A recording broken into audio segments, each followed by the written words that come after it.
leksiyanın teması Kırgız elinin 19-cı kılımdın ortasından 20-cı kılımdın başına çeyinki madaniyatı.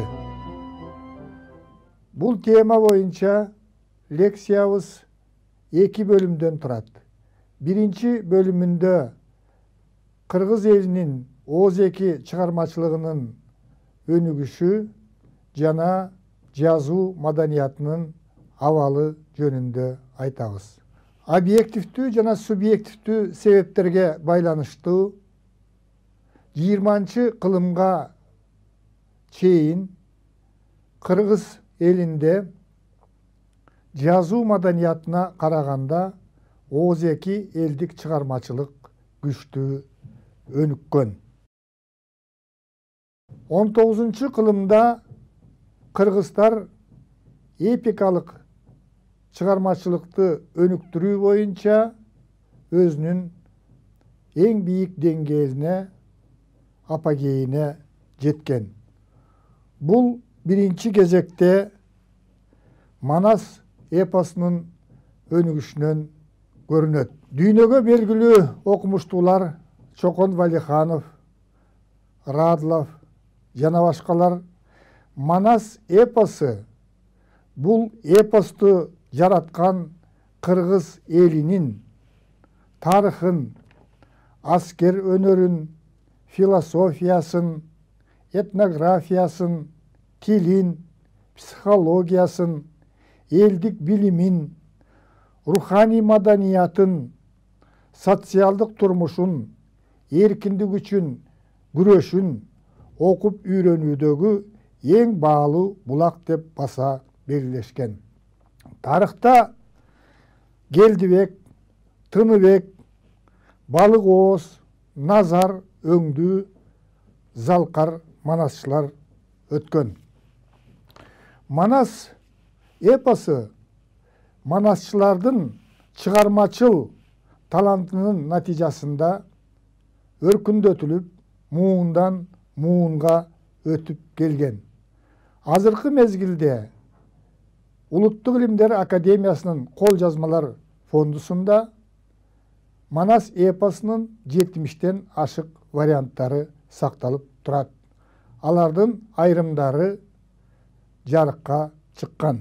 Эпостун улуу манасчы Сагынбай Орозбак уулу менен Саякбай Карала уулунан жазылып алынган варианттары Manas eposunun tуу çokusu katarında eseptilet.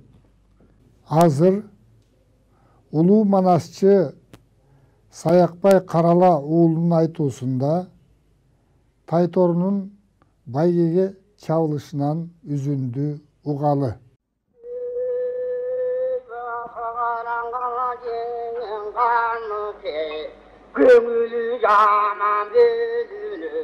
Oşonlu gözünün yaşı tövüdü, Kazgaldak denen kaynanmış, Kayrılmay uçkan taladan, Korkup turar, Oşak ardından kana çıkan öven bazam, Ağaranğı ülkeler, Cinemine bollate, Artan alta taytoru, Adamay dinlemine bollate, Oşo gelde cengeken, Göğül bölünüp, gözümün yaşı tövülüp, Karanlıktan hayran göz, kamçı boyu yaş getir.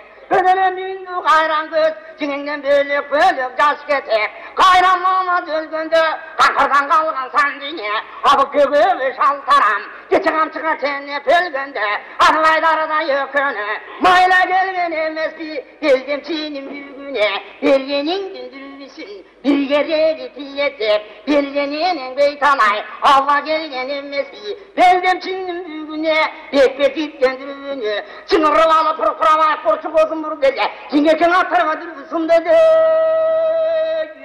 Oşondan atardı kırat dur dedi, Kaprağırasa gözlemizimden, Arravaskan taydoru, Haydekeni bilimden, Gözümüzün canlede, Birinin türlüm ölmünde, Hakanından başar, Hakta kaldığına vaken, Paşaga bergen mahallede, atın tanına belgende, 60 kat ol dene, usul yıl sayılı, 66 yıl dene, binne var tep, gündüz alıp karasa, karkananın kalasa, görüngende göründüm, görünmese gök bunlar, göz kumanda bölüngen, toca olgan urtukta, tomur ayagan tumsukta, geden çekirgin yolunda, oşanda belli yatar taytara, kaşarın altını, senden altına sağlığından. Oh, şahsi taytara yemek aydan çıkmışsın da bolsun böcengey, çirkin çımında öyle candan çıkmış. Karan atay gözüne yemek alıp çıkana, boydaş getsin.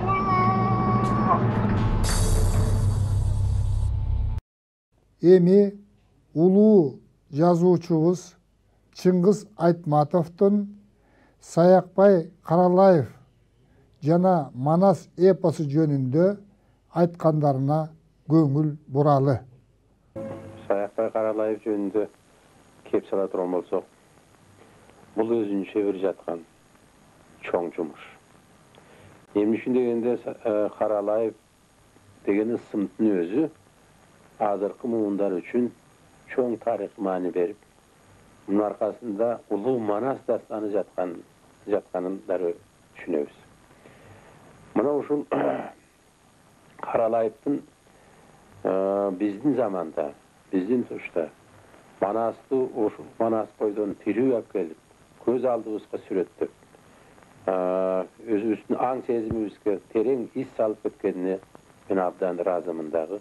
Улам эстеген сайын ушул адамдын улуулугун көз алдыма келтирем. Манастын тарихын, Манастын жөнүн сүйлөй турган болсок, Каралаевсыз ал сөз болууга да мүмкүн эмес. Албетте Каралаевден мурда да болгон улуу манасчылар, көз өткөндөр.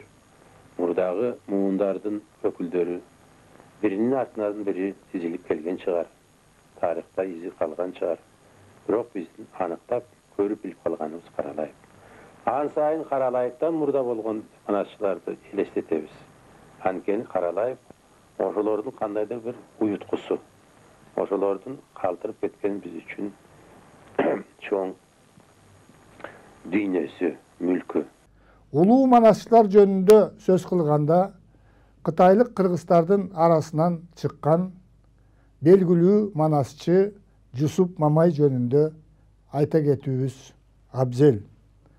Анын варианты боюнча 1984-1995 жылдардын аралыгында араб графикасында 18 томдук китеп жарыкка чыккан. Кыргызстандагы манасчылардан айырмаланып, Жусуп Мамайдын вариантында Манас эпосу Манастын 8-ci урпагына чейин айтылат. 2004 жылы Жусуп Мамайдын варианты боюнча жазылган эпос азыркы биз колдонгон кыргыз арифи менен жарык көргөн. Манас эпосу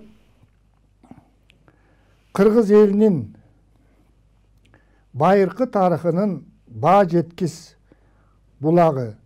Кыргыз эли Манас эпосун жаратуу менен дүйнөлүк маданияттын казынасына 1000 жылдыкта чоң салым кошту деп айтсак жаңылбайбыз.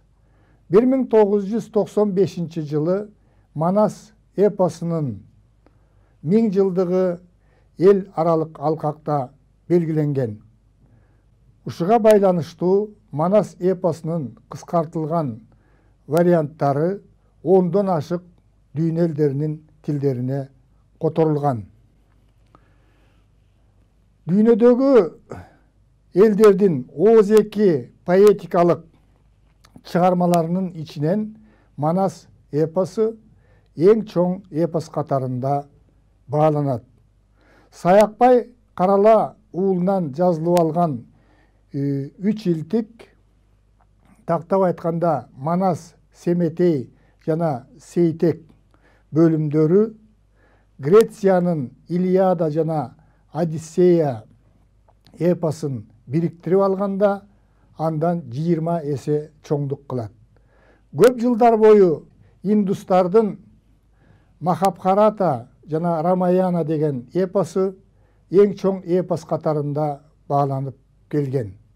Чындап келгенде Манас эпосу бул эпостон 2,5 эсе көптүк кылары аныкталды. Фарсы тилинде жазылган перистердин Шахнамеси Манас эпосунан 5 эсеге астык кылат. Улуу манасчы Сагынбай Орозбак уулу 1867-1930 жылдары жашап өткөн. Анын айтуусу боюнча 180 000 ырсабы жазылып алынган.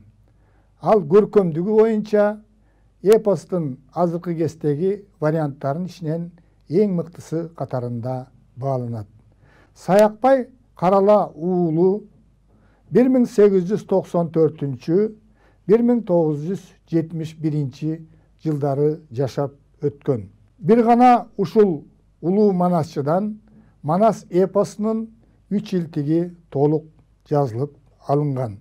Окумуштуулардын жана Манас таануучулардын, күйөрмандардын аракетинин натыйжасында Мамбет Чокморов аттуу манасчыдан 200 000 сап ыр, Жакшылык Сыдыковтан 198 000 ырсабы, Молдовасан Мусулманкуловтан 103 000 ырсабы, Шапак Рысмендиевтен 81 000 ырсабы, Тоголок Молдодон 77 000 ырсабы, Багыш Сазановтан 21 000 ырсабы, Жаңыбай Кожековтан 86 000 ырсабы жазылып алтын фондуга өткөрүлгөн.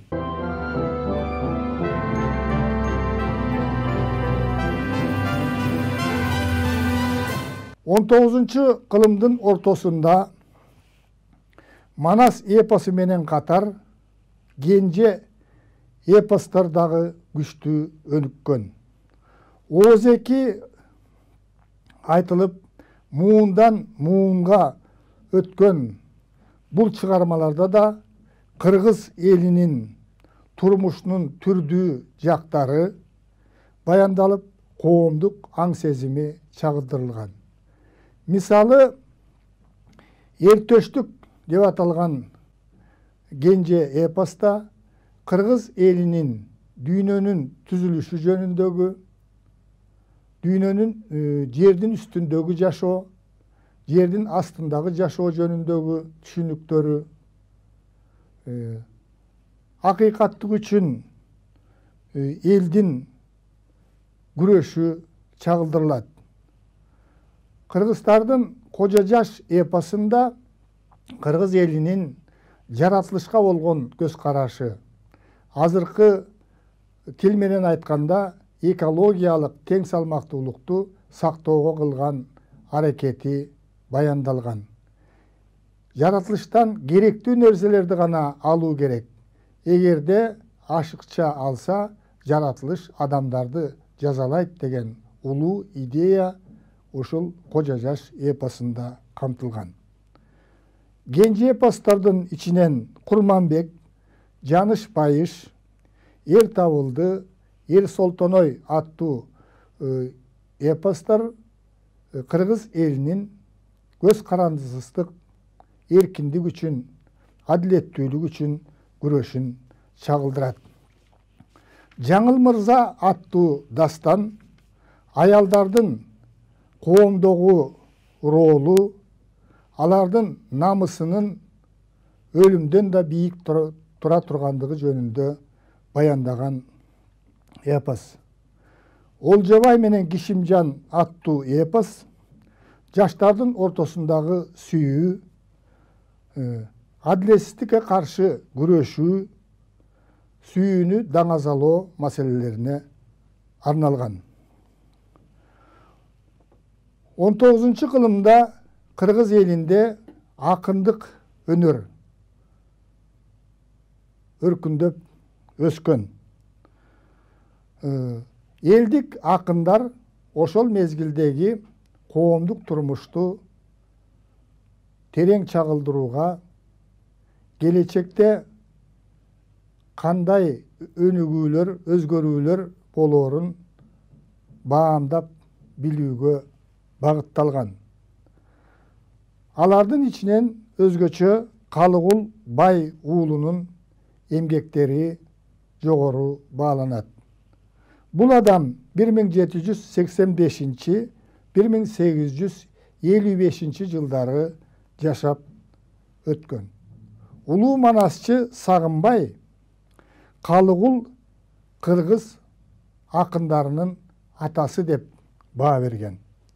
Азыркы мезгилде Калыгулдун сөзү, акыр заман, терме санат ырлары, Ысык көл жөнүндө айткандары аттуу чыгармалары жыйнактарга кирип мектептерде окутулууда.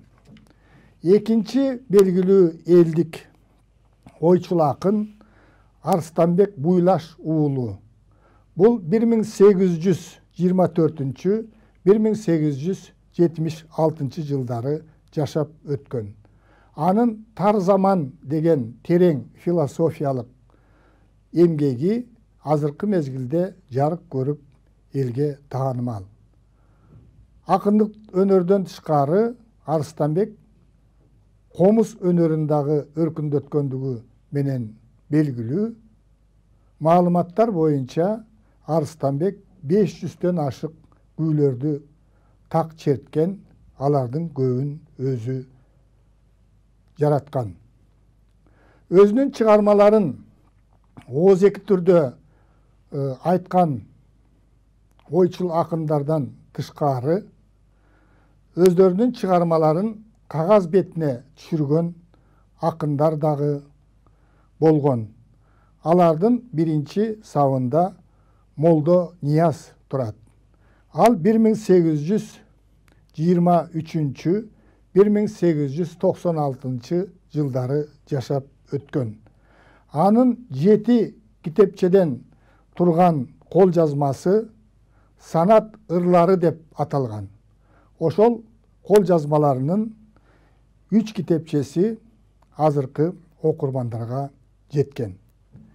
Андан кийин жазма акындарынын арасында Молдо Кылыч Шамыркан уулу өзгөчө орунда турат. Ал 1868-1917 жылдары жашап өткөн. Ал биринчи жолу Казан шаарынан өзү жазган Зилзала болбосо жер титирөө деп аталган чыгармасын чыгарган. Биз жогоруда атаган элдик акындар өздөрүнүн чыгармаларында өздөрү жашап өткөн доорду реалдуу чагылдырууга аракет кылган. Булардын чыгармаларында негизинен байыртадан бери калыптанып, элди эл катарында сактап келген ата-бабанын салтын, коомдук турмуштагы эрежелерди бекем сактоого элди чакырган. Элдик мурастарды сактап, аны мыкты жактарын өркүндөтүү маселеси азыркы мезгилде дагы өтө актуалдуу экендигин эстен чыгарбашыбыз керек. Булардын чыгармалары таптык коомдо пролетардык идеологияга туура келбей, булардын ата-бабалардын салтын сактоого кылган аракеттери Совет доорунда реакциячыл көрүнүш катарында бааланып, буларды туура эмес заманачы реакциячыл акындар деп баалап, алардын эмгектерин окуп үйрөнүүгө тыюу салынган. Азыркы мезгилде булар мындай жалган баадан кутулуп, кыргыз элинин коомдук аң сезимин, билимин өркүндөтүүгө салым кошуп отурат. Ошол мезгилде коомдогу жаңы өзгөрүүлөрдү кубаттап, элдин жаңы коомго багыт алышын жактырган элдик акындар чыккан Кыргыздын улуу акыны Токтогул Сатылганов, Байымбет Абдрахманов, Барпы Алыкулов. Жаңы заманды алар Кыргыз элине Совет доору берген жаңы ийгиликтерди, коомдук түзүлүштөгү өзгөрүүлөрдү кубаттап ырдаган. Ошондуктан булар демократ акындар катарында тарыхка кирип, булардын чыгармачылыгы адабият сабагында кеңири окутулууда.